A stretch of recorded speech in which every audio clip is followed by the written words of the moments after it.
Foi amar un nobilísimo varón, ao parecer galego de nacemento, que, á morte dos seus pais, se atopou herdeiro dunha grande facenda.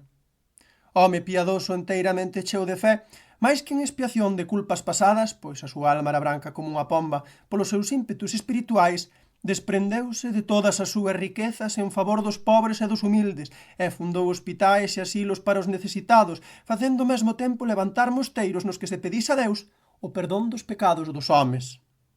De toda a súa pasada grandeza, reservouse tan só aquela suma precisa para o desenvolvemento do pensamento que agarimoso acuciaba, e que era o único ideal da súa vida cristiá.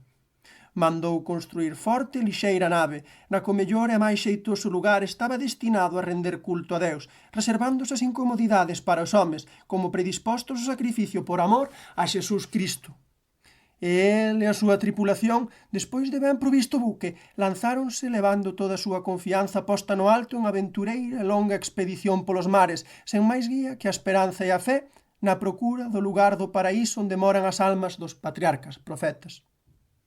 Entregados por enteiro á mercede da misericordia divina, nin os ventos máis desatados, nin as máis desfeitas e violentas tempestades fixaron minguar o ánimo dos viaxeiros e, sen sabateren de xamais o seu espírito nin perder a confianza posta en Deus, seguiron entre duras e continuas penitencias e mortificacións a súa peregrinación durante días e días, meses e meses, anos e anos, pregando a cotía ao Señor lles permitise realizar os seus desexos. Mais a terra tan cobizada non se deixaba ver por ningures, toldada polas sombras do misterio. Compadecéndose Deus de tanta constancia e tan grande fé, permitiu que a nave da Amaro topase cun seguro e apracible porto nunha costa descoñecida e solitaria. Unha voz interior, a voz que caladamente fala no peito dos escollidos, dixo Amaro que aquela tan alongada paraxe era tan salaiada que buscaba e que dera a fin con ela tras tantos e tantos naufraxios e perigos continuos. Deixou, pois, o santo no porto a súa embarcación, a que lle puxera o seu nome, non por vaidade, senón por misterioso impulso, e, ordeando os seus compañeiros que alí o agardasen, largouse valentemente terra dentro, non levando outro apoio que un báculo de pau de toxo, e cheo de confianza naquel que, provendo de alimentos paxariños, non había de deixar morrer de fame o seu devoto servo. Inda non ben dera comezo a súa camiñata, xurdiu ante os seus ollos agre e impoñente serra, cal se o chan se lanzase a conquista dos ceos, serra que dende a bordo non se tiña visto. Por máis que lle parecía tela preto, canto máis camiño facía, día tras día e noite tras noite, sen case descansar, máis lle parecía non poder chegar aquela. Semellante aos desexos que maogan os humanos que, por cerqueira que se crea telos, a súa realización tarde ou nunca se chega a ver realidade. Por fin chegou a tripar as faldas da serra, esmagado o corpo, cansos e desfeitos os pés, mais co ánimo enteiro, aprestouse a fatigosa subida daquelas en festas que semellaban se perder no ceo. Moitísimas foron as dificultades que lle saíron ao paso, mas logrounas vencer todas e asentou as súas plantas triunfadoras no cume máis alto. Dende alí, ollou a vertente oposta e albiscou un val ridente no medio do que se erguía un muro branquísimo que no seu centro deixaba ver unha altísima porta de ouro, ornamentada de pedras preciosas nas que, en múltiples e vivísimos reflexos que ferían a vista, desfacía o sol as súas brillantes raiolas. Non dubidou Amaro nin por un só momento que aquel tiña de ser o tan cobizado lugar dos seus longos desvelos e, reposto da santa emoción que embargaba, axonllouse reverente dando grazas a Deus por lle permitir o ardente desexo da súa alma fervorosa e crente. A baixada foi fácil e cómoda. As asperezas que deixara atrás sucedéronse vieiros deleitosos, de céspede mol, embalsamados os aires polo perfume das abundantes flores que os bordeaban. Chegado ao muro, co máis santo dos respectos, chamou timidamente na porta. Primeiro cos cotenos, e non tendo resposta, fixo logo un pouco máis forte co seu caxato.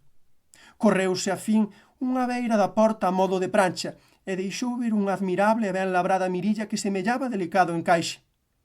Tras dos ferros que a defendían, viuse aparecer o nobre rostro dun venerable vello, de longa e poboada barba branca cal folerpas, o que, co aspecto máis severo, a par que doce, preguntou quen era o ousado e atrevido que chamaba aquela porta, turbando a paz, sosego e silencio que reinaba en tan santa mansión. Dixo llamar o seu nome e a fin que fora ao norte da súa viaxe, pregando humildemente a autorización para penetrar, sequera fose por uns breves momentos, naquela paraxe do paraíso. Replicoulle o ancián que non era nin máis nin menos que o patriarca Enoc, facéndolle saber que a súa demanda non podía ser atendida, pois endexamais home en carne mortal podería entrar onde moran os xustos e os benaventurados, e que o mellor que faría tiña de ser dar a volta, que a bonda fortuna tivera con chegar onde os ollos humanos non puxeran nunca a súa vista. Impetrou de novo Clemencio o piadoso Amaro, demandando encarecidamente que xa que non a entrada lle fose sequera permitido ollar algún tempo a través da mirilla para se gozar na contemplación das delicias celestiais. Moveuse a piedade o santo patriarca e, obedecendo a designios do alto, outorgoulle o don pedido. Mais non ben tiña aplicado a súa vista o devoto peregrín, ordeoulle no que deixase o sitio e se afastase, pois xa estivera mirando, tempo dabondo, e pechou a mira. Todo cheo de aflición polo curto da súa contemplación, deu a volta ao noso bo Amaro. As maravillas da gloria foran para el visión axiña esvaída das que, como San Paulo subir o terceiro ceo, non atinaba a se dar conta. Dirixiuse entón Amaro en procura da súa nave e da súa xente, e trasposta agora facilmente á montaña, en chegando a terra xa, ollou inutilmente en todos os sentidos, pois non descubriu nin unha nin outra. Mais xulgouse ter trascaburrado no camiño, pois fora moi curto, non tardara en percorrelo senón un día, cando empregara moitos na súa ida. A máis, en troques da soidade na que deixara os seus, vía nas beiras do mar, que enchían numerosas embarcacións unha grande e populosa cidade sobre da que destacaban as erguidas torres dunha igrexa.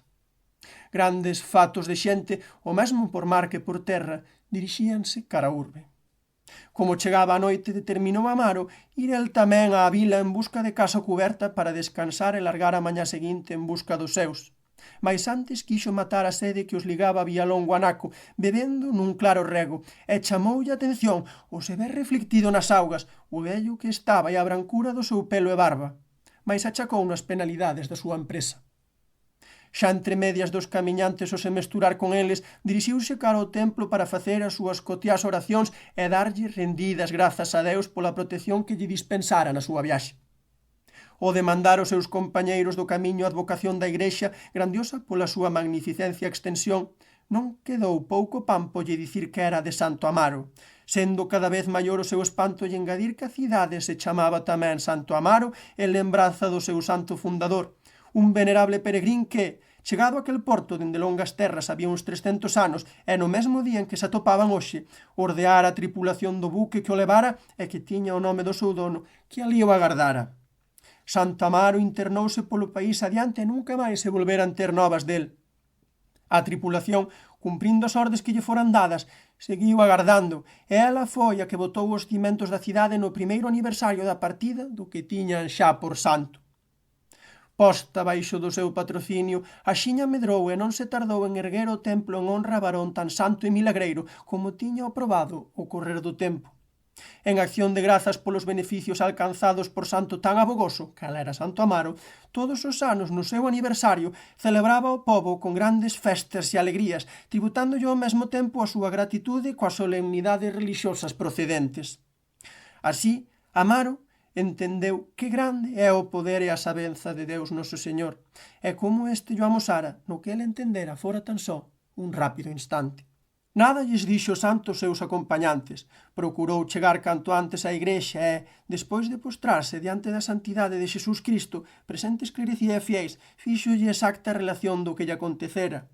Tan pronto rematou, o mesmo cofrade da Armenteira entregou a súa alma ao Creador de ceo e terra, mas antes de exhalar o seu derradeiro salaio, antes de deixar a compaña dos homes, puido repetir a Amaro o que o apóstolo San Paulo dixo na súa epístola primeira aos Corintos.